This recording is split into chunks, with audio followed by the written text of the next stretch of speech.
Pengacara Persatuan Dukun se-Indonesia, Firdaus Oiwobo merasa tersinggung atas sikap Atta Halilintar menghapus podcast dengannya tanpa pemberitahuan. Firdaus Oiwobo tersinggung dengan sikap Atta Halilintar yang menghapus podcast secara sepihak.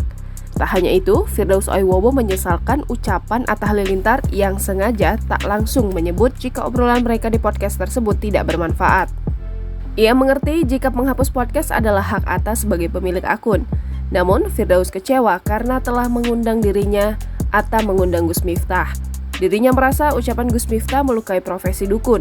Keputusan Atta Halilintar men-take down podcastnya dengan pengacara Persatuan Dukun se-Indonesia Firdaus Oiwobo berbuntut laporan polisi. Firdaus Oiwobo malah melaporkan Atta Halilintar atas tuduhan pelanggaran Undang-Undang ITE. Mendapati hal itu, Atta Halilintar justru bingung. Pasalnya, suami Aurel Hermansyah ini merasa dirinya men-take down video di akun YouTube-nya sendiri.